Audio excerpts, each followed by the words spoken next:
right, so welcome back to episode 4 of My Mom No Let. We're excited to be back. The show where at least one of us has a lot of wisdom. And, well, Gabe, what do you think? Well, at least I know what year it is. Okay. So the discourse has begun. Today we are, as you can see by the glasses here, we're going to be trying some martinis. So we're really switching it up instead of stuff straight from the bottle. Gabe's going to be mixing us up some. I got some unique ones going. I got espresso, pineapple coconut. All right. And okay. a twist on little the classic. Caribbean style and a twist on a classic. Okay, that sounds like a lot of fun. Before we get into this and before we get into our sport topic for today, we definitely got to talk a few minutes about the NHL and the NBA finals because there's some interesting stuff going on there. I got to say I was wrong about the NBA finals. Shit. I definitely You and thought I the both. Spurs were going to blow the Knicks out of the water. Yeah. They're a young team and you can see the inexperience right away. Yeah. But anyway, the games have been good. That last game was excellent. Yeah. You know, the comeback, first of all, game 1, the Knicks came back and won that. And they've been doing that throughout the playoffs. Speaking of comebacks, the NHL, the Stanley Cup, did you see that last game? No, they've been incredible. I thought I was gonna miss the Panthers because I love how they play so much, but this series has been incredible. Game 1, same thing. Vegas comes back from behind, wins the game. Game 2, the other way around. The Carolina just storms back. They scored like 3 goals In like 30 something seconds. It was incredible. It was a ridiculous time frame how they scored those goals. And the baseball season's starting to heat up. I have not lost faith in the Marlins. They're in it. They're there. I think I would prefer to see them with a different manager. This guy reminds me of just like an older version of McMuffin or whatever his name is. I have no idea what you're talking The about. Dolphins coach. Oh, McDaniel. McDaniels, yeah. It seems more like a McMuffin though. You know? But this guy definitely at least has graduated high school, so but he seems a little I would prefer a fiery guy at the helm there, but We're talking a lot about these major sports, baseball, hockey, basketball. yes. What about some unique sports? Well, we've talked about unique sports, but what we're going to do today is we're actually going to talk about the sport of comedy. Did someone say comedy? Oh my goodness, it's Brittany Brave. I just let myself in. That's okay. I was wondering, how did you get in here? Don't worry. I've had a key for a while. Yeah. Oh, okay. Yeah. Your good to know. lockbox That is easy. explains a lot. Yeah, your lockbox is easy to find. Oh, you saw the lockbox. Oh my gosh, that's incredible. Well, that's our surprise for today. We are going to be talking about the sport of comedy with none other than the Duchess of Kendall, Brittany Brave, Hello. the Queen of Comedy. What else can we call her? Honestly, anytime someone says comedy in Kendall, I just pop up out of nowhere, I think. Oh, it's like the State Farm thing. Yeah, exactly. I'm like the groundhog or something. Yeah, and I keep She's seeing the my State shadow. Farm of comedy. Exactly. Sure. Yes. Yeah, I'll take it. On State Farm, I'm available if you have any sponsorship deals. I will take the money. Thank you. Awesome. So that explains the 3 glasses. So you're going to be helping us talk about these martinis. I've never really bartended, nor have I ever owned a bar, but I drink enough martinis that I've hit the quota to be considered an expert. Yeah. Okay, I've had a number. I unlocked a medal or something in my liver, I think. Oh, okay. I think All right. my liver shows that I know a martini or two. That's awesome. All right, Gabe. So what do we got for round 1? So round 1, we're going to do sort of like the classic gin martini.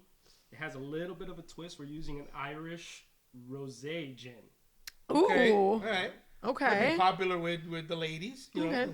always the rosé does. They call that a pussy dropper. That's what they call it. A panty dropper. Oh, okay. All I just right. heard rosé, so white women love that. The difference So, between yeah. a panty dropping and the other thing dropping. Right. guys. The panties drop early in life, the pussy drops later in life. Okay, Right. there you go. It's science. Yeah. Yeah. So we're gonna start with our martini tastings. Our bartender for the day, Gabe, here's got his first one prepped and ready to go. So this one is what? This is like a take on the classic gin martini. It's just a little bit different because of the contents. It has that rosé gin. Okay. I mean, it has the vermouth. It has all the classic components to it. What's rosé gin? It's basically just a little bit of herbs that make it. Oh, pink. okay. I get it. You put some marijuana There in you there, go. right? A Okay. little bit. Gonna be real, of extra. real relaxed after this martini. He puts sazon Goya, As he should, for a little kick. right? It kind of looks like a Cosmo. A little bit, right? Okay. Yeah, definitely looks nice. Okay. It looks like I'm about to catch an STD after I drink it. That's what it looks like. It looks like a first date's gonna go in a different direction. Alrighty. Well, So Cheers. Cheers. To chlamydia.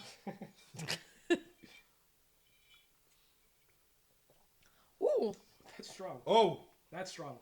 that's very strong. I just became a woman. It's Ooh. good though. It's good. I haven't had gin in a while because I usually do vodka martinis. That's the thing. I mean, I think gin. People have forgotten that gin is, The original the martini. original martini. The original martini is what? Shaken and gin. Shaken, not stirred. Oh, wait, I I feel heard- a little bit like James Bond right A now. little bit. I like it usually stirred, not shaken. But isn't it you're supposed to shake vodka and stir gin? Is that what it is? I don't know. I feel like martinis you could have Did you whatever come here to want. complicate stuff? Yeah, I did. That's exactly why I'm here. Actually, I didn't break in and just make things easy. If Obviously, I knew if it was gonna be this strong, I probably would have worn a white tux or something, just to do a little bit more James Bond. that's a stuff. good gin though. It is very good. It's very good. I love gin because it kind of hits you like Vicks. It goes like through it's like really aromatic and it goes like through the nose. So Big Vaporub. Viva Baru. Viva Baru. Yeah. In Italian Should and be a Cu- song by Bad Bunny. it should. Yeah. It should be Viva Babaru. Baru, Babaru. Yeah. In Italian and Cuban households, Vicks cures everything, I feel. Yes. Italians are the 100%. same way. Yeah. You're like, I have depression. And your mom is like, a little bibabaru. Just put a little Vicks on your head and My it'll wife go away. has a sister that would put it In her mouth? Yes, like that's Freaky. That's brave. That's freaky is what that Yeah. is. That's something. Does she have like crazy dreams or something after? Well, it's your aunt. She put Vicks in her mouth? Yes. Is it toxic? It can't be. Who knows? huh? She's She's alive. still alive. Yeah. She's just built different, I guess. Yes. I guess. Unbelievable. So initial thoughts. I would have it. I don't know. Maybe throw something in there. I think this is a one and done for me, Yeah. to be honest. But it's just I'm not a gin drinker. Yeah. It's- I think it's it looks nice. cool. No, I like the gin in it, and but it is strong. That's what I'm saying. It could be a one and done only because 2 or 3 of these might get you in trouble. You might forget your name. Yeah, exactly. So you put I won't forget my name because I'm a trout who always goes against the waves. always. So. Right, exactly. What kind of vermouth is in it? It's gin. Just some dry vermouth. Okay, I love dry vermouth. I do. I would come back to this drink. I would come back to this drink after a really bad day or a first date I was really nervous for, or to kick off like a bachelorette or girl birthday party Wouldn't weekend. it need to The be color. like prettied up a little bit? A little Don't you think, bit, right? It a needs little. something. That's why I said it looks like it needs something. Maybe a cherry. A cherry could be cute. Yeah. A berry could be cute. Are you a rim person? No, but I would be open to it with a drink like this since it's so floral and pretty. I would be open I to have it. some moonshine cherries that I could put in there, but then again, that'll. Well, but then That'll we won't finish the we show. won't Yeah, finish yeah. And I'm never leaving then. Yeah. I like it. It's very Sex in the City. I would come back to it. All right. I would. I would. And what I like about it is if you down it, it's oh wow. See, Gabe says he would never come back to it, but it's gone already. So. Yeah. It's famous last words. Famous last words. A man says, "I'm not coming back to it," and then there he is. There he is, drinking all of it. Exactly. But no, it's good because if you have one of these, it kind of kicks off your girls' night, and then you're kind of good for a little bit. Yeah. So. And like I said, it does look sexy. I mean, It's very has a Sex in the City. Yeah. Very Sex in the City. Like one of them just got dumped, and she's crying at a bar, and this is what she's drinking to get through it. So. Woo. Oh, cheers. It's different though. Different. The gin. Because we're so used to now having martinis with vodka that when you taste the gin, it just it feels different. Well, it'll wake you up Yeah. for sure. It'll wake it you up. surprises you. But my friend group is so split on their martinis. Like some of us we're really 50-50. Like some of us are vodka, some of us are gin. Okay. Some of us are dirty, some of us are not. But that's like the beauty of a martini. I used to think you only had to have it gin, shaken and filthy dirty. And that's why for the longest time I was like, I hate martinis. I hate them. I like disgusting. a dirty martini Okay.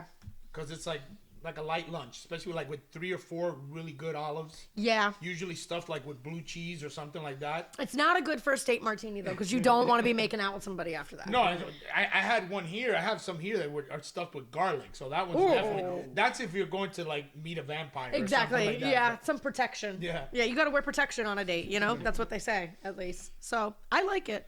I like it. It's gin though, so I'm gonna pace myself because I know we have 2 more. Yes. Yeah. Absolutely. Yeah. Okay. We're just gonna dive straight into the second one. This Sounds like a one's- plan. Okay. It's gonna be a pineapple coconut martini. Okay. Exotic. We like to shake our drinks here. Yes. Always.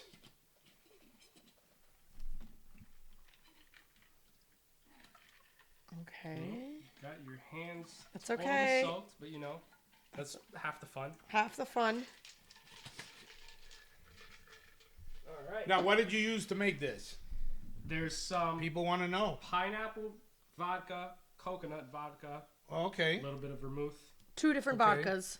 2 different Okay. vodkas. Using a white vermouth. Yes. Okay. Specifically, I use the Spanish vermouth. Ooh. Okay. Arriba. There you go. Yeah. Okay. I love coconut. It's one of my favorite flavors. So Ooh. this tastes like a sandals resort vacation. Kind of smells like one too. Yeah. Right. Mm. Oh, that's yummy. This, That's this good. is definitely a vacation martini. Yeah. Yeah. I like Yeah, that. right?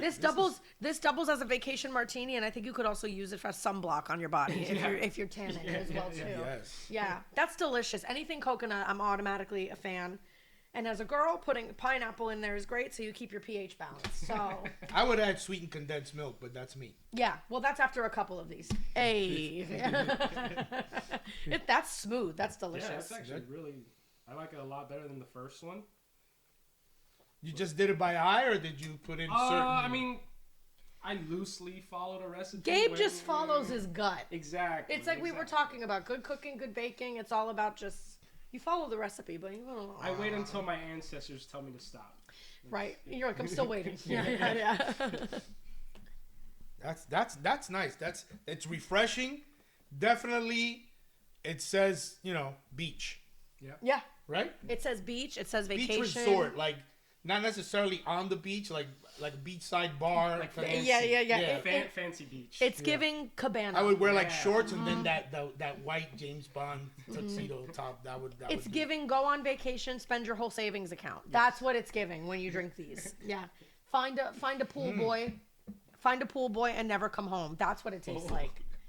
That's what it tastes. Is this not a dirty podcast? Oh, Oh no, yes, this is. We're just Okay. not having dirty martinis. I've had too many conversations with both, specifically you, we're to not. have known. We're not gonna censor Brittany Brave. Please, that was in my contract. Yes. After you snuck into to the house. right? Exactly. That's me not being censored. Yeah. No, that's really good. That's yummy. I mean, we downed it. Yeah. Oh yeah. That's good. Yeah. You're a little bit behind there, sir. I know. It's smooth. Dangerously easy to I have drink. to pace myself because it's hard to go against the waves. When you're a trout, you have to be careful. See, I'm so used to martinis that like whenever my friends go out and drink martinis with me, they can't keep up. Ah. Yeah, because I'm so used to them now. I'm like, they're like water. And everyone's like, they're like straight vodka. Like, please calm down. But like, I'm usually like 1 or 2 ahead of my friends with. It's a strong drink. How do you It's a- order your martinis? I like a classic, so I do vodka and dry vermouth. I like a little bit more than a rinse, and like I don't want the full. I want just a little in there, plus a rinse. And I like mine stirred with a lemon twist. Lemon Lemon twist. Okay. Yeah, I have been told from some bartenders that the fact that I like it stirred and not shaken means I am a certifiable psycho. I have been okay, told. that's good to know. Well, I did break in, so you should have expected that. But I have been told they were like, you do it vodka up. They're like, no olive brine. I'm like, no. And they're like, and stirred. And I'm like, yeah. They're like, oh, you're dead inside. Like, They're like, there's something wrong with you. I'm like, yeah, there is. Yes, there is. So Wow, that was good. I think we got a third one lined up. We should leave it like Cubans do with cafecito, like a little bit further down the road. That's like your signal to go home. the Yeah, cafecito is. no, with Yeah. Cubans, yeah. Cubans, if once they give you cafecito, they're telling you, okay, get the hell out of my house. That's amazing. Yeah. So they're if like, you've that's gone like, to- they're like, I'll never let you leave my house without a cafecito. But if you see me whip it out, that means you don't gotta go home. Yeah. But When I was a kid, get outta here. when I was a little kid, there was these people who would come visit us all the time, and I just couldn't stand them. And one day, I just told my mom, "Can you please make them coffee already? So we Yeah, can get them out of here. Yeah. Yeah. I guess Italians are the same way too. We'll feed you, we'll have you there all night. But then, yeah, when my mom starts brewing the espresso, Yeah, but and Italians will putting the feed little you for hours. yeah. I have a memory Yeah. from when I was like, man, I gotta say I was like 8 years old. My brother's best friend was an Italian, Mm-hmm. Al Lamana. I remember his name, and we went to eat at his parents' house. Mm-hmm. It was like a 30-course meal. Yeah, it you were just there for never 4 ended, but days. everything was delicious. Yeah. But it never. And then like I think if she ran out of stuff, she would run to the corner store, come back yeah. with cookies. Oh look, cookies. Oh, You know, where- like, it just never ended. Our Thanksgiving is we have a big breakfast where like we make egg bites and then there's pastries and then the kids get pancakes and waffles and then there's like grits or what, but then like throughout the day there's antipasti and bread always out and olives and peppers and cheeses. So when are you gonna invite me to Thanksgiving? When I start cooking it on my own. I haven't done it on my own yet. Yeah. And then we do Thanksgiving with my family. We do a soup, a bowl of soup, and then we do a bowl of pasta. Probably gonna sneak in here and do it here. Yeah, maybe I might. I need a practice run, anyways. Yeah, and then we do bread, and then we do all the Thanksgiving things on top of it, plus a tray. I'm Yeah, telling you, so and it was memorable. I still remember it, but it was literally it just didn't end. Like, Yeah. there was one when you thought it was all. Oh no, now the meat, and we already had like pasta, So- this, that. And, oh, yeah. Oh, now that wasn't what even they're the main trying course. to do is slowly kill you. That's what they're trying to do. They're trying to slowly clog every artery by the time you walk out of the house. Yeah, That's cool. yeah, But Italians and Cubans are very much the same. the same. It's like we're separated by an ocean or whatever. The but Italians are the Cubans of the Mediterranean. yes, absolutely. Yeah, we're bonded by guilt, anger, Hand gestures. Nonstop. talking a lot, really And loud, food. Though I think we have you guys beat a little bit on food. Yeah. We're a little excessive with the food. Not that Cubans aren't, but we're like super You excessive. haven't been fed by a Cuban grandmother. Yes, I have. They're not happy till you're overweight. Oh, well, that's my grandmother too. I remember one time she randomly made like pasta, like a big bowl of pasta bolognese in the middle of the day, and we didn't know the kids, so we had gone to McDonald's before. that's And a sin. we came home. We didn't know she was cooking. We should have known she was cooking. She was like, everybody sit down, and then none of the kids were hungry because we had McDonald's, do and that. she was like, "What the fuck is wrong with you, kid?" And then my one cousin speaks up, and he's like, "We had McDonald's," and we were like, "Shut up!" Oh, you want to? And then all of us are sitting there forcing bolognese down. I'm like, I have such a stomach ache. My grandmother would give me salmonella every day. How so? Raw egg with sugar. That was just to start getting you like fattened up. Like raw eggs, raw egg yolk. Isn't that what like boxers used to train with? I don't know, like, but it was egg yolk with sugar. Ew. Like that, and then just spoonfuls like that of egg yolk with sugar. And that's why you're strong today. Protein. Yeah. Yeah. I don't have high cholesterol, so Well, maybe there you she go. was onto something. She was onto something. Yeah, no, it's an insult in Italian culture to say no to. It's like truly insulting to say no to. Like even if you're not hungry, you better figure out a way to be hungry. And when I was a baby, I was a picky eater. So my grandmother was trying to give me meatballs and marinara and like polenta. I was like 3. So you don't know at 3 years old. And I was like, I don't want this. And my grandmother legitimately looked at my mom and was like, there's something wrong with her.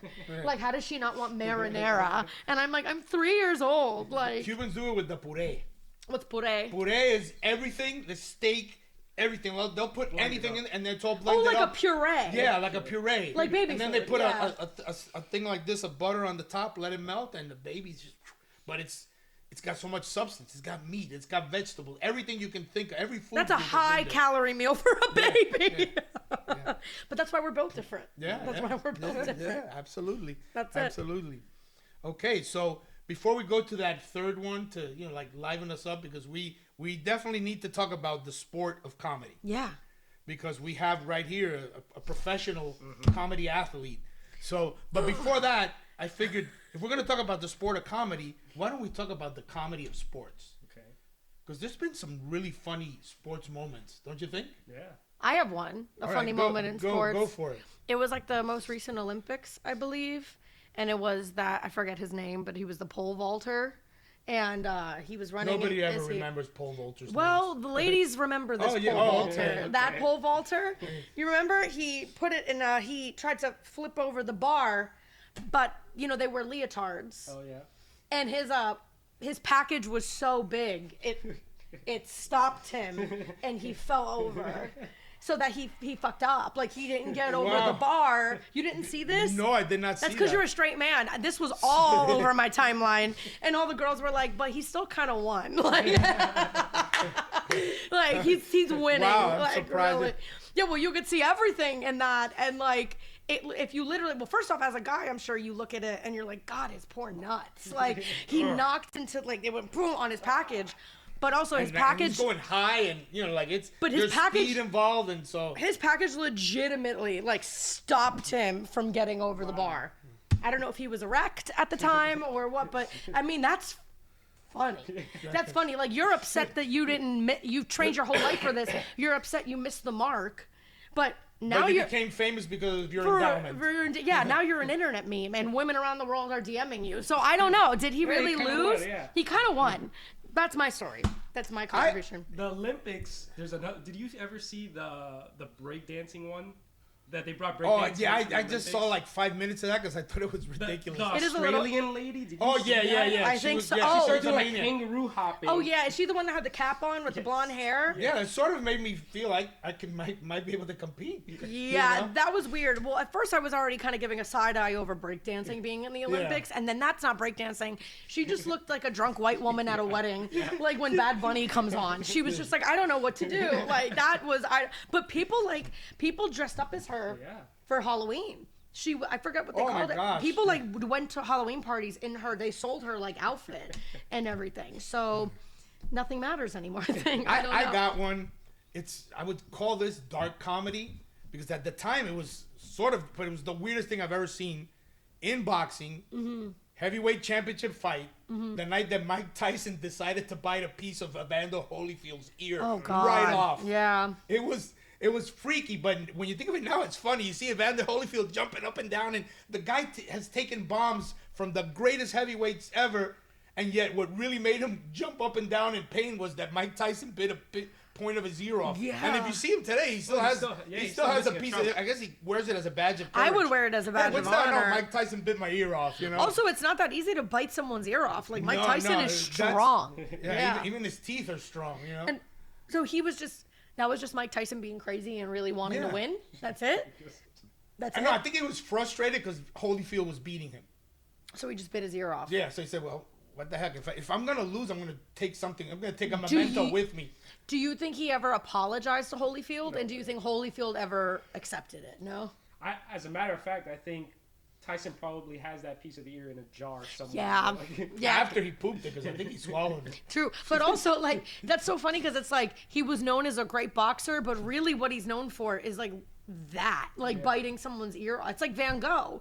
Like Van Yeah. Gogh was a great painter, but didn't he have half an ear or bite someone's Tyson ear was off? a character. He was a character. Back He then, cut it off. He cut it Yeah. off. Right. Back then, he was a character. They would interview him, and with that little voice, he would go, "I'm gonna eat his children," and stuff like he would Yeah, say yeah. like stuff. You say, should he be hospitalized? Yeah, should he be doing this? But Yeah. you look at him now, and he's a beloved guy now. Like The I think he's got- Hangover, I think, changed his Yeah, image. yeah. Everyone starts seeing him as more of like a comedy figure. Yeah, and if you see him now when they interview him, I guess he's mellowed out. You know, Yeah, I guess people have come around. I guess you doesn't can't. he have a show that it's all about him, and he goes up and he just talks? It's semi-comedy. I think so. I don't know. Yeah. I mean, everybody tries stand up. People nervously laugh anyway. Like Mike Tyson said a joke. Yeah, I You know, better like laugh so something I like- don't get killed. Yeah, exactly. I mean, I guess he's kind of proof that you can come back from anything. You can't really get canceled. But also, like, it's so ridiculous. Like, he didn't kill somebody. It is crazy what he did. But again, like, if you zoom out, I feel like he's leaning into how crazy he Yeah. is now. Yeah, Like, yeah. he's Yeah, like, yeah, I'm crazy. Like, yeah. So. But he bit a guy's ear off. But like a stand-up comedian bites another stand-up comedian's ear off. It's not as funny all of a sudden. It's just really I'll confess, weird. I've bitten people in a fight, like in a brawl. Yeah? I'll bite. In a piñacera? In a pineapple sidewalk. In a yes. piñacera? I will Piñacera? bite if that's what it takes. I will bite. But in a world championship boxing Yeah, match. And that's- I still remember Evander Holyfield just jumping up and down in the middle of the ring. Did anybody even know what was happening? No, Probably. it took a few seconds. Like people, like the commentator, everybody, what the, like, it was crazy. It was really, really the most absurd thing I've ever seen. But I you still can get find away- it comical. It is comical because it's unexpected. Yeah. And it's crazy. It's like extreme. But it is really funny. Like, it's like if it's a stand up comedy competition and you react like that, you're a fucking asshole. Like, yeah. You know what I mean? They're like, it's just jokes. Don't hurt anybody. But I guess as a professional boxer, it's like, well, what you're doing is already pretty fucking crazy. Like, like, I guess you just stopped. You really wanted to win, I guess. So, yeah. Yeah. And like that, there's been so many. Sports lends itself to comedic moments like that. Mm-hmm. I mean, do you remember when we were playing a turkey bowl one year? Oh, and Mikey ran for And a your touchdown. cousin Mikey ran for a touchdown, Bare ass. Some kid pulled down his short, and it wasn't the bare ass; it was the hairy bare ass. He Yeah. had Think Chewbacca coming out of someone's shorts. Oh, hot. Okay. Yeah, Yeah. like yeah. and it was, and he kept running. The guy's holding onto his shorts, and And the he's rest of us are pulling the just shorts cracking down? up, laughing because he didn't stop. He was going for that touchdown. That's commitment to the game. I mean, I used to competitive dance, and we were at like regionals or something, and I had some concerns about my costume, but I was like, it's too late. We can't fix it again. And then I did a pirouette, and 100% my pants were just fall. I mean, I had tights down underneath, but I could feel my pants falling off in the middle of the regional competition. You just had to lock in. And I just had to lock in. I was like, it's a small price to pay. Like, that's it. But also I was like, I better fucking win if I'm showing my ass at regionals. Like, come on, So, yeah. You know where you see a lot of those goof ups in baseball when they're going for a foul ball or something, and I like when the fans go to catch like a home run or a foul ball. They'll have like food. They'll drop it. They don't even Yeah. care. I saw a guy had a baby.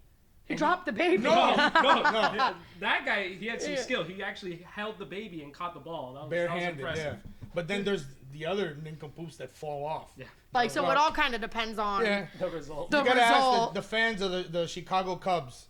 You remember when they were playing the Marlins?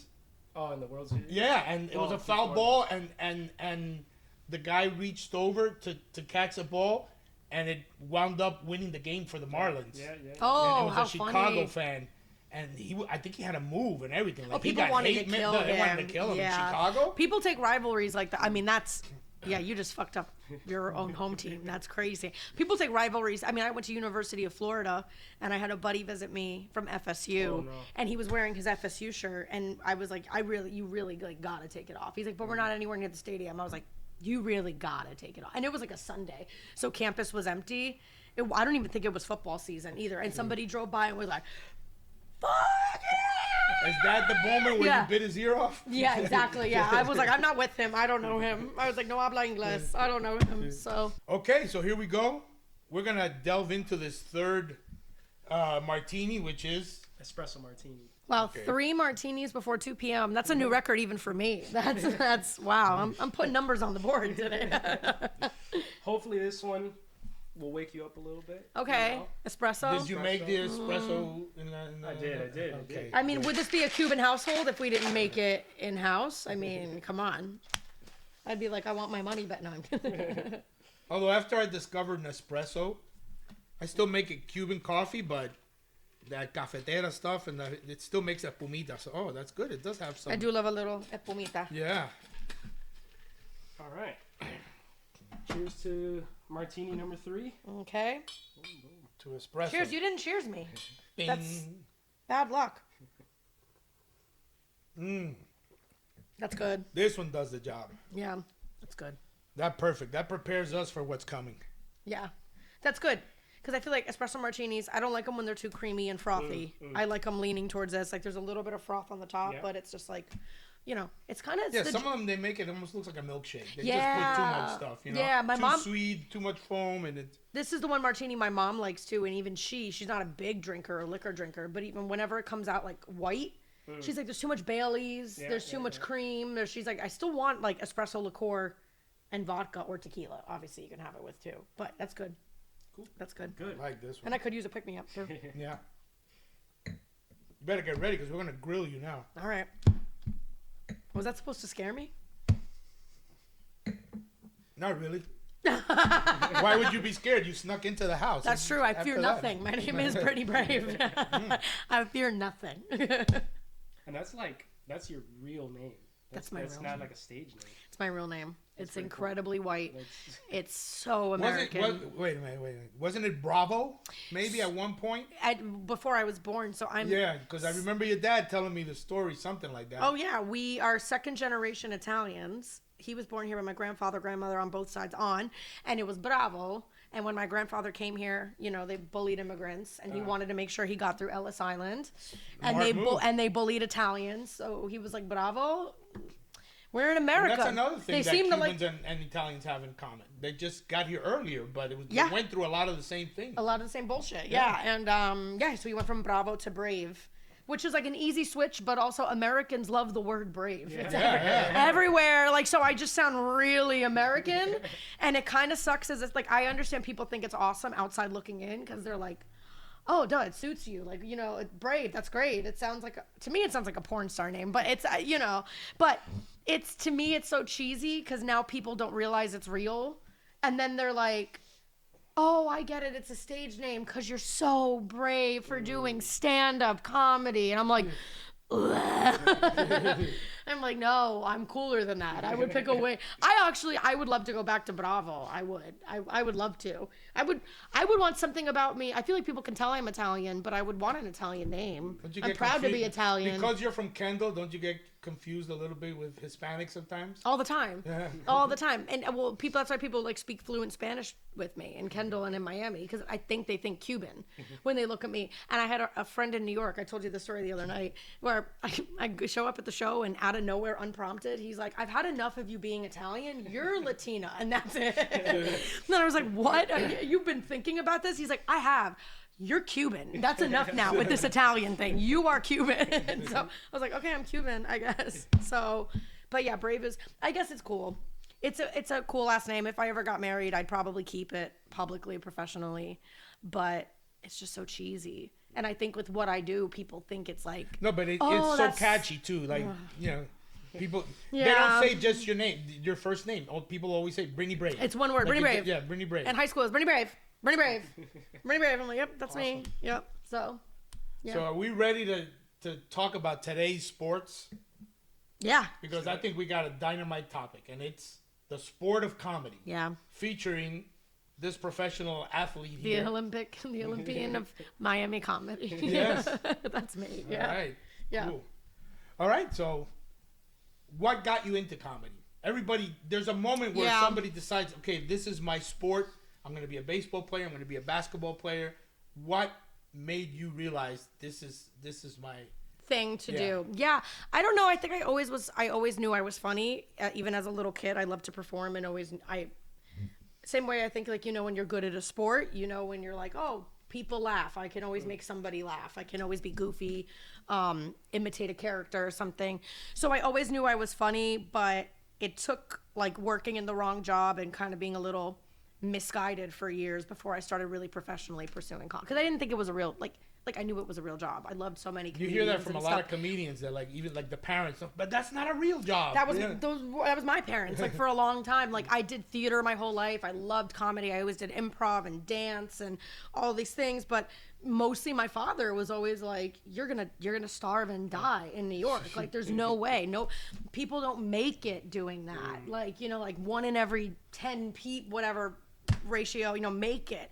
And it's not worth it. And I guess I kind of let that kind of guide me, and then there's only so long you can go pretending. And then I woke up one day in my PR job in my life, and I was like, fuck that. Like I was like, I want to be a comedian. I'm gonna do it. I want to be an actor. And it's like you have a lot of goals with this stuff. Like maybe you want to be famous, you want to do movies, but really like doing it professionally is a huge accomplishment. I tell every comic that. Like I'm like doing it, and you have nothing else that pays your bills, and you get paid to do stand up, and people want you to do stand up. Like the goal is keep doing stand up. That's like the goal. Someone wants. You've been all over the country. Yeah. Thank you. So, because there's a lot of people it doesn't, or you taper off or whatever. But if there's still people that are willing to pay money to come and see you, and people that want to hire you, you're a working comedian. Yeah. So yeah. Nice. Thanks. What's your favorite venue that you've performed at? There's a lot. There's a lot of really great venues. I love the Improv down here. We have a Miami and Fort Lauderdale Improv. That was like the first time I ever headlined, was at the Miami Improv. So it's always going to be really special. It's a big room, national chain, well-known, So, and I love the team there too. I also got to headline the Arch Center. That was cool. First local comedian. I was there. You were there. Yeah, it was very cool. It was a very cool venue. It was a great night. That was also cool too. But there's so many cool. New York. I also live in New York, and New York Comedy Club, the Stand, the Cellar. You have the best rooms. Mellow Grapes. Mellow Grapes. That's my favorite. Nice little cozy room where I can bust balls and get heckled, and it's great. There's a lot of cool venues across. As a comedian, over time, you start to get you love a room. You love a good room. It's like a weird kink of ours. We'll walk into a room, and if it's low ceilings, cozy, you could we'll look at each other and be like, oh, this is a good room. This is a good room. And your head immediately is we should do a show here. It's got an energy to it. So yeah. How many days a week are you in the comedy gym? Every day, as much. Well, okay. I would say the blanket answer is every day. Someone actually, I'd seen Chris Stefano, who I love. He's one of my favorites, and I've gotten to open for him a couple times. He used to play basketball I think semi-professionally, and he's into sports. And he had said on a podcast, you're never gonna get it to the NBA only dribbling a couple times a week. You're never gonna get to the NBA only playing basketball a couple times a week. So you have to look at comedy that way too. You're never gonna go pro with comedy if you're I just got on stage 2 times this week. So I think now I still try to get on stage as much as possible. I rarely say no to a gig. Now I have when you're a couple years in and you do it professionally, you have a little bit of freedom to be all right, I'm not driving up to West Palm Beach for $40. You know what I mean? You can also life as you get older, you got parents, you're dating someone, you're working on yourself, So I think being a couple years in now, I can go 2 or 3 days and it's not going to affect me. I'm not going to get rusty or whatever. But I think when you love the sport, you want to practice as much as it's you even. So you're like a veteran now. You don't work as hard at training camp because you know that. Sure. When the time comes, you're gonna. Veteran's a stretch, but I'm seasoned. Seasoned. I put some numbers on the board. I have some jerseys on the wall, I guess, or whatever. But I wouldn't say veteran. But yeah, I think you get to a point. But I still think the goal is to try to do it as often as you a basketball player might say it's my day off, but if someone starts dribbling a ball and throws it to him, he's gonna be all right. You know what I mean? It's the same kind of thing with stand up. Ricky Cruz, who's a legend down here. Ricky was in LA and Miami. He's done so much. He's a headliner. He's 20 plus years in the game. He's awesome. He's still he's 20 plus years in the game. Wasn't he at your muchacha benefit? Yeah, he's in it. He was very funny. He's very funny. Very funny. He's a killer, and he genuinely loves it, like I do. He's 20 plus years in the game, and if I'm dude, I don't know what this is gonna be like, but you want to come do this show with me? And he's yeah, dude, yeah, because you love the sport. Yeah. You love, I don't think if you're a pro basketball player, maybe you have days when you're tired, but you're not I don't want to fucking play basketball. You have to love it. You have to love it. So it's you might need a night off. You might be burnt out. Maybe if you got a lot on your plate. If you look at comedy and the amount of people that are in comedy, it's like pro sports. There's only a select few that make it to the NFL. And that really do it. That it. percentage is tiny. And same thing with the NBA, Yeah. Major League Baseball, a little bit more because it's more teams and a lot more players on the squad. But it's a lot of dedication. Yeah, it is. It has to it does kind of have to be what you live, breathe, and eat every single day. I mean, not, also there's doing it to an unhealthy extent, which all of us have experienced too, where we're okay, I need to well, at least with comedy, it's you have to I guess as an athlete, you have to take a break for your body, right? But I guess with comedy, you have to take a break for, you have to also go live in order to be have a couple martinis. Yes, exactly. You have to live because comedy comes from life. It comes from life. So if you start doing too much comedy and you're not really having a life or a social life, then you're kind of I don't even know what's funny anymore. You're making it up. You're making it up, or you're just going through the motions. So, but yeah, that's why it's every single. I think the mentality should be trying to get on stage as much as you can. How many reps does it take to get a joke perfect? I don't know. They're all different. They're all different. Some jokes you write and they're magic, and they work right away. And like, I kind of have a theory that no joke works like 10 times out of 10. Like if you're on the road and you're really testing it in small rooms, big rooms, corporate crowds, not so corporate crowds, Gen Z, like whatever, you will find a crowd one day, one night, one room that your A+ joke gets like meh, and then you're kind of like, all right, like you never know, you know what I mean? But yes, like I think you get better at writing jokes over time. So like the first special takes the longest because it's your first special, but then you start getting really good at writing jokes, so it takes a little bit less time to get. But like some jokes, I don't know, some are easy. Some like you get on stage and you're like, oh, that worked, and now great, it works. Now I just make it better, and I just keep stretching it and tagging it up and tightening it and making it better. And then there's some bits that you want to ram your head in the wall. Like they sometimes work, they sometimes don't, and you're just like, all right, there's something here though, because people laugh, but not always. So it's like, and I don't know, sometimes you put it on the shelf and you're like, I'll come back to it later, or I'll figure out another way to. It's psychotic comedy. It is like, you're like, what's wrong with the way I told it tonight? Like it's not getting. So you do become obsessed with it.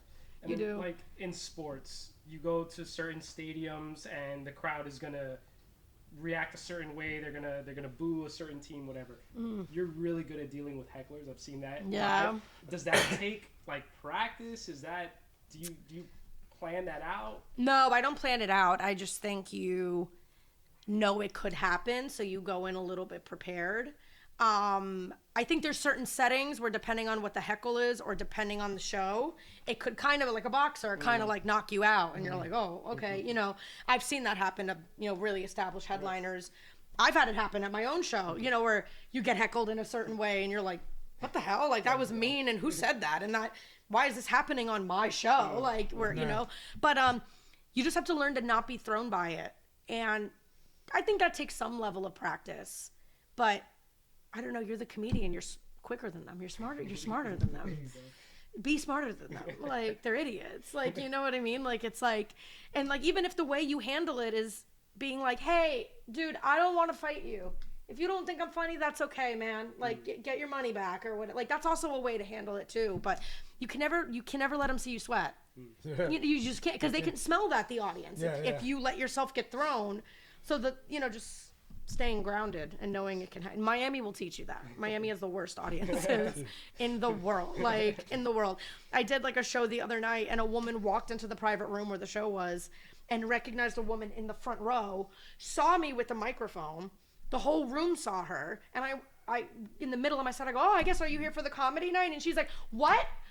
No, Stacy! And like ran like in the middle, and like the woman sitting right here, and then like the two girls are like, it's so good to see you! Do you want the microphone? Bro, like yeah, like, and they start taking selfie, and it was like I wasn't even there on my own. I was like, guys, and even the rest of the room was like, what the fuck is going on? Is this part of the show? I was like, yeah, someone literally goes, did you send her in here? I was like, no. Like, you know, but like it was crazy. And then I was like, I literally was like a substitute teacher. I was like, I'll wait.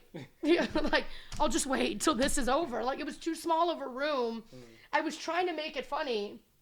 And then they finished scissoring or whatever the hell they were doing. And she was like, okay, sorry, I gotta go, bye. And then just runs out of the room. And I was like, did we all just see that? And they were like, yeah, that was fucking crazy. I was like, oh, okay. Like, so that, but you know, you just learn how to every it. team, or I would say even every player, has their arch rival. Yeah. For instance, Magic had Larry Bird. You know, that happens. Is he the one who has AIDS? Yeah. Larry Bird? No, Magic Johnson. Magic Johnson has AIDS. I think that's been long gone. His name also sounds like a porn star name, but Yeah. Yeah, Magic so does Johnson. Larry Bird, kind of, too. But yeah. Magic Johnson has AIDS, or had AIDS. I'm sure he's fine. He's doing fine. Yeah. He's got no issues. Yeah. But just like them, just like Jordan had the Pistons, you know, back then the Heat and the Knicks. That goes back to my rivalry with the Knicks. Mm-hmm. Do comics have arch rivals? Yeah, it's whack though. Yeah. Yeah, we do. You yeah. do, right? Oh yeah, it gets real petty between us in the comment threads. in the share. Yeah, it gets like I think we all have our. I got a shit list. I know I do. I'm sure we it's all competitive. do. I'm sure it's competitive. Like even if you're doing a show with 5 or 6 other comics, everybody's probably trying to get the biggest laugh. Yes and no. Or is it more teamwork? Yes and no, but it's like you have to think about it. It's like any other workplace or any other team setting. Like, yeah, okay, you're a team and you're in the NBA playoffs, but like maybe secretly to your wife, you're like, I fucking hate the point guard. Like, you know what I mean?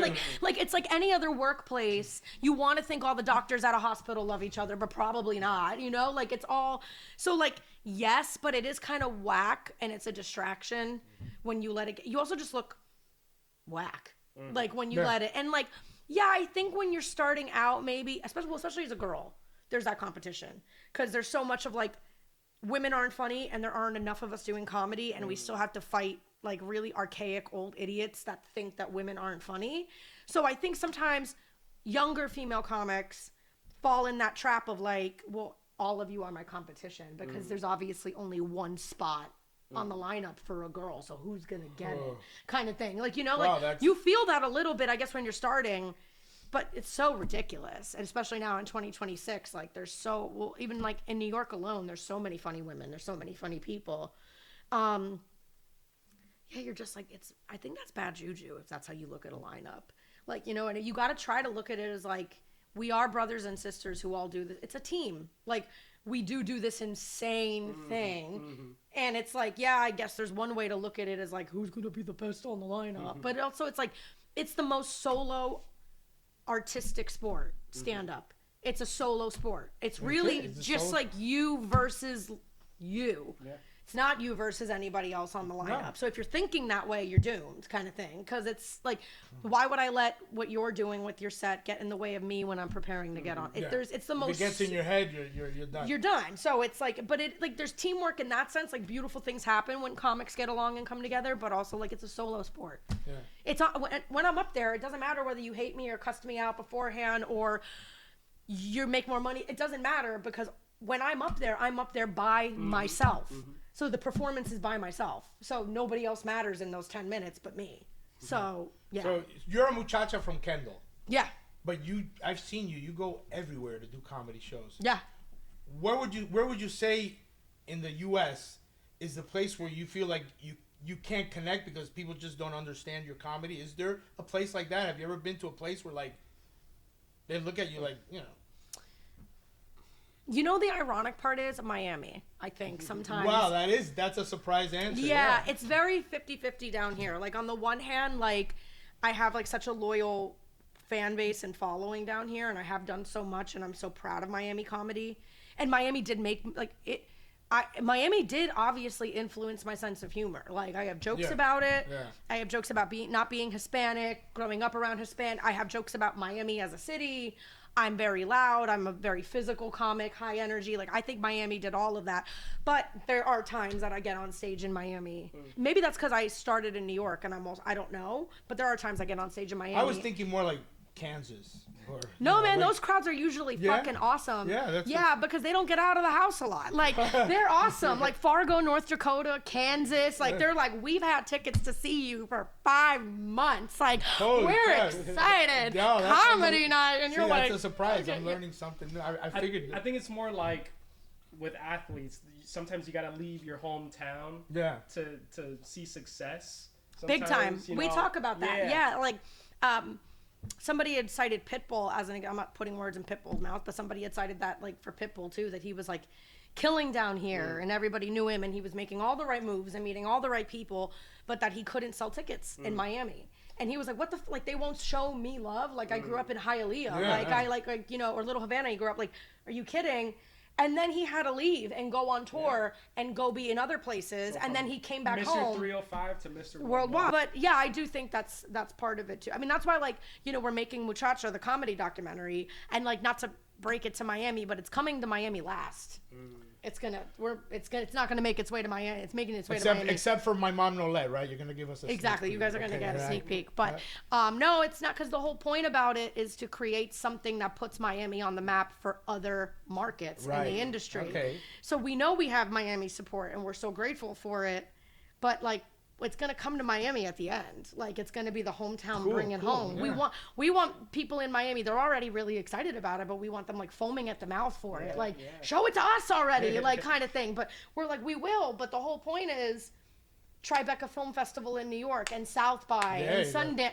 The whole point of this movie was to take what's happening in Miami and put it elsewhere. I have a hat there somewhere. It says muchacha and it has what's the noun for tiny bitch. It's Spanish for little bitch. Okay. Right. It has to be. That's what everybody calls me. So yeah.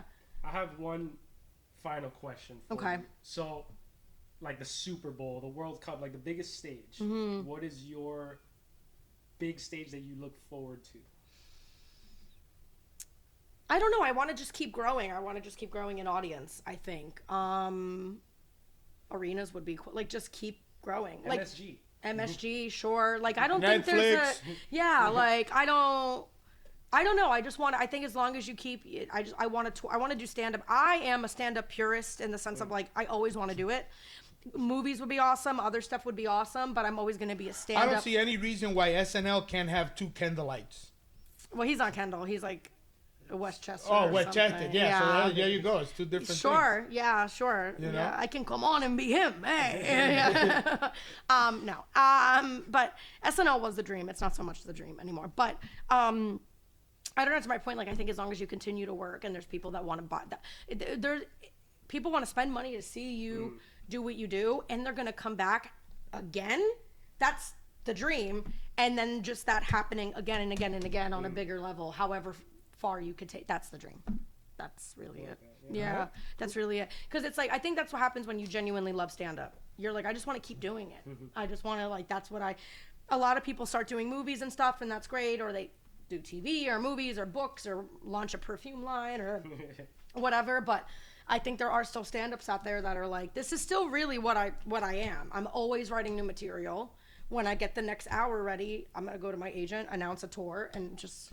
Do you bounce that off of anybody first? Like, how do you usually try out your stuff? In a smaller room? Sometimes I bounce it off people. I'll bounce it off of other comics. Yeah. Sometimes you'll be like, is there something here? Yeah, but set it up like this. Don't say that, say this, whatever. But there's no, I tell young comics, there's no practicing to yourself in the mirror.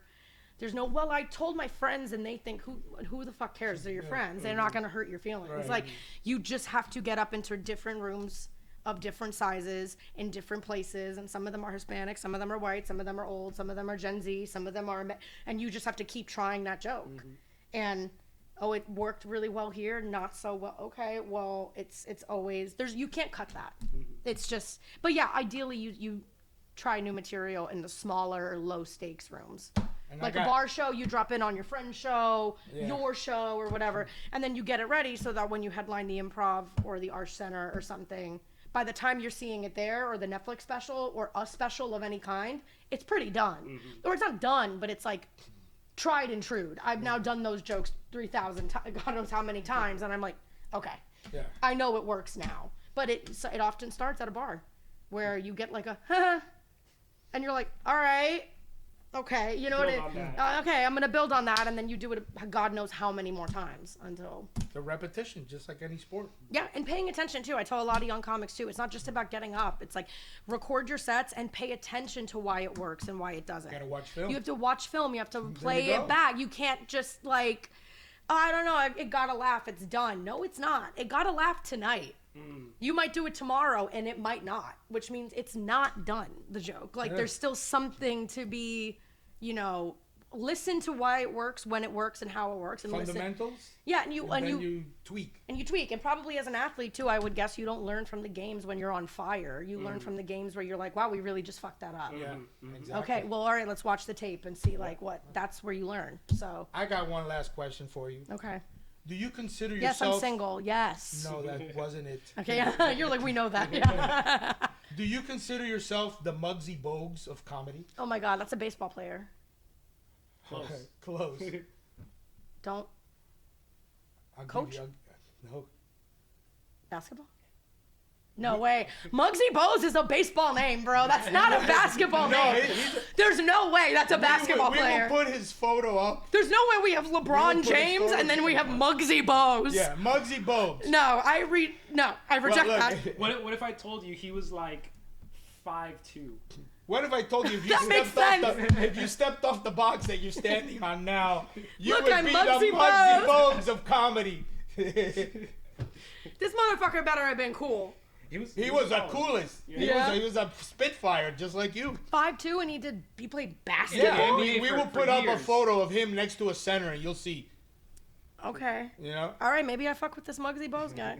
Also, when was this? 1932. Oh, in the 90s. 90s. 90s. That is a Muggsy Bogues is the name of someone who delivers milk to your doorstep And fights like this. Why I oughta like that's Muggsy Bogues. That's crazy. That's awesome. Is he alive? Yeah, he's alive. Muggsy Bogues, hit me up. Yeah. Muggsy, Free you better tickets to hear a first. show, Muggsy. Free tickets. Okay, so that was our interview about the sport of comedy, and as you can see, it takes a lot of work to be a professional comedian. A lot of steroids. Yeah. Yeah. She does steroid martinis all the time. Right. Yeah. Yeah. And look at her. She's a monster. We've seen you. We've had the pleasure of seeing you over and over. We had you over at our place before, and it's always been a home run. Thanks. Always been a home run. Always been a touchdown, 3-point shot, whatever you want to call it in sports. It's always been a Muggsy Bogues. Bogues. Bogues, whatever. Bogues. Yeah. Muggsy, she is single, and she would love to meet you. I'm also 5'2" in a field that underrepresents me, so let me know. So why don't we close off, since this is a, sort of now and then type of podcast. Why don't we each give our top 4 then comedians first, and then our top 4 now. Now and then. Now and then, and our 4 guys on a wall type of thing.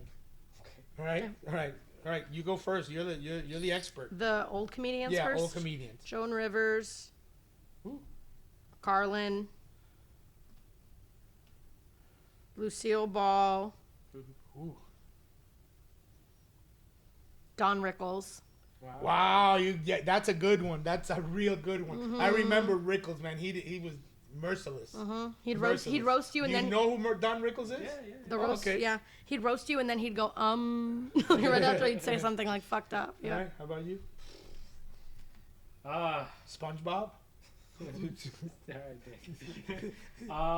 don't know. I won't go as old. Okay. Maybe like Eddie Murphy. Yeah. He's like in the middle there, in that middle range. Yeah. I do like. I really do like George Carlin. I'm gonna have to steal That's that you one. can steal him. Yeah. He's a legend. Yeah. Not so much stand up, but comedy as a whole. Betty White is on my list. Wow, And I'm gonna top it off with probably like a George Lopez for the Latin feel. wow, okay. That's Yeah. good. It's a good top Yeah. 4. Okay, Yeah. mine's gonna be close to yours with Don Rickles. I gotta go with Don Rickles. 'Cause Okay. Remember, I loved his. Savage. He's savage. Yeah. He was merciless. He did not Savage. forgive anybody. Yeah. He went right to it. So Don Rickles, Robin Williams. Oh yeah. Mm-hmm. When he came on the scene, he was unique. Unique by far. His Bizarre. stuff was bizarre, and I like bizarre. Remember, I'm a trout, so I like Robin Williams, Don Rickles, Abadahele. See, I got you there, but Is that the Cuban. puppet? Is that a puppet? No, he's a Cuban comedian. Alvarez Guides. That's how we Alvarez do it. Guides. Yeah, Okay. I better have look him up though. I mean, you would have to. He's strictly like a Cuban comedian, Okay. but the top of his craft. Okay. The greatest storyteller I've ever heard. Okay. He's got a thing going on now in Tropical Park. Yeah. Where it's called Muerto de la Risa, which means died of laughter. Oh, I think I saw that. I heard of that. It's That's amazing. who It's that an is. amazing Okay. event. They did. The guy that comes out sounds just like him. At the beginning of the show, they sort of bring him from the dead, bring him Yeah. out of the dead. Oh, cool. And there's like a Copacabana. Like he comes out 3 times with 3 of his biggest shows. Like Yeah. one was here at Les Violins, and he's dressed just like him. Yeah. But his storytelling was A plus. second to none. Yeah. Like he would lead you on for 5 minutes. You go, where's this going? And then his punchline Would get you. would drop you. You know, and a master at his craft. Okay. Read about him, because for you that'd be cool just Yeah, to know about yeah. him. You drop that name here in a show in Miami, and They'll go crazy. Yeah, you Yeah. know, you throw like Like a Walter Mercado. No, or you throw like a le ronca los cojones. Yeah, that's my favorite saying. Le ronca los cojones. Yeah, what does that mean? Something about your balls. You're doing something with your balls. You're gonna in face English. your- See, eat if your you say it balls. in English, I should have said it in English to see if you knew it. But it's your balls snore. If you say that in English, That's right. It makes no sense. That's a really- But in Cuban, it has a lot of meaning. Like when you say le ronca los cojones, it means like oh crap, I should have, you know. Yeah. But it's like coño, where it has a bunch of different Yeah. meanings. You know, it depends on how you know, Interpret it. interpret it, or Okay. how you deliver it. Yeah. It means something different. You know. Le ronca los cojones. She's pretty good. You got to drop that one somewhere. Oh, I will. I'm gonna drop it in the bedroom. With Muggsy. With Muggsy. Call me. All right. Yeah. All right, so that's 3 for me. I got one more, but I got to go back. Let me think back. I know he's not really a comedian, but he was a funny guy. Johnny Carson. Yeah. Johnny Yeah. Carson. I feel that way about like Amy Poehler and Tina Fey. They didn't do stand up, but they're comedians, writers, Right, yeah, whatever. yeah. Like, but they're contemporary because they're They're still contemporary. working. All right, so let's do contemporary. Come on. Amy and Tina, I put them as a package They're a deal. package and, deal, And okay. individually, I love them as well too. Jessica Kirson is amazing. Krista Stefano is really funny. You know who's really funny? Miss Pat. She's fucking funny. Who's that? Miss Pat. I'll send you the Send me because Yeah. Is that like really current? I mean, she's been in the game for a minute, but she's Yeah, she's alive around more. Like she's fucking funny. All right. Yeah. All right. Save me for last. I gotta think about it. Okay. All right.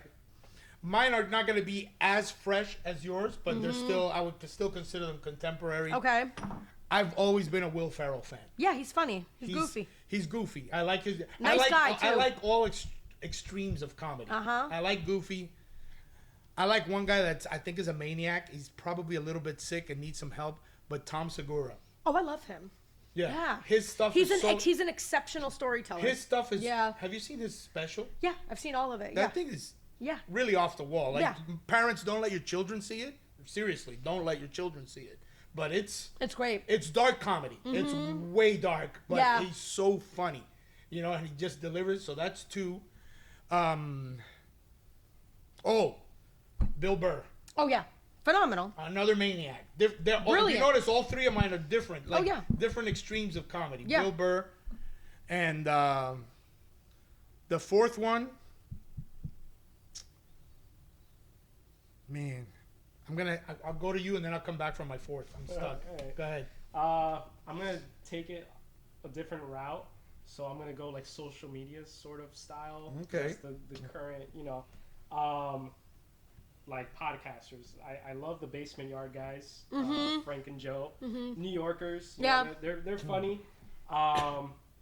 Kevin James, even though he was more like 90s, early 2000s. He's doing more stand up now. Yeah. And I like what he's doing on social media. He puts himself like into the movies and Yeah, stuff. yeah, Have you yeah. seen that? Yeah. Yeah. So Kevin James, I've had so many laughs with Kevin Hart. Yeah. I haven't seen a lot of his specials lately, Yeah. but he always makes me laugh. He goes off on tangents. Yeah. Like he did one once about a shoulder. Yeah. And this freaking shoulder and this and like Yeah. it went totally off Rants. the rail. Yeah. Rants, yeah. A rant. Yeah, I Yeah. like rants too.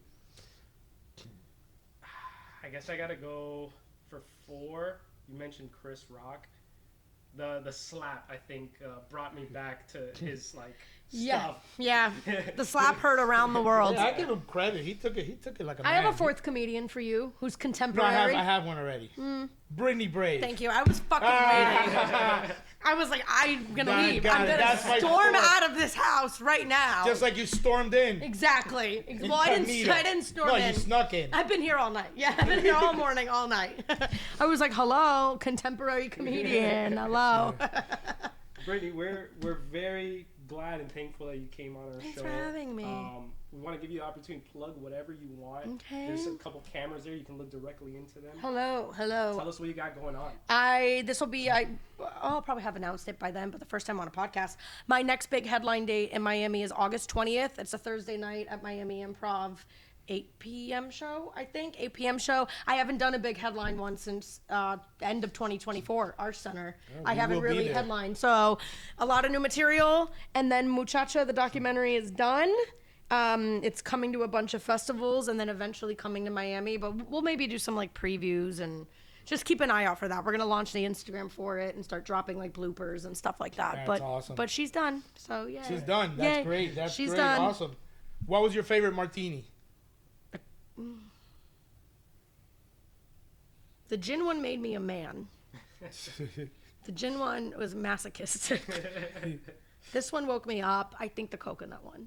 Right. Yeah. That was Smooth. Yeah, that one went down quick. Smooth, refreshing. This was nice. My second woke me up. Nice little like bump. And then I like the gin one, but you know, you just gotta. Yeah, that one. That's a pacer. Yeah, I think it ripped open my trachea a little bit. Yeah. No, I like the espresso one. I think. Gabe's like, I made all three. I fucking like all three. No, Yeah. no. The gin one was a little tough, but that coconut one went down so smooth that would probably be my winner. Yep. Awesome. Okay, so That's the winner then, 2 against 1. that wraps it up for my mom Nolette this week. Remember, please give us a like, a share, a subscription, anything a you post. can think of, anything. Yeah. What are you Share. on socials? Brittany Brave. Brittany Brittany Brave. on socials. Brittany Brave. Brittany Brave. Thank you guys so much. We'll see you next week. Thank you.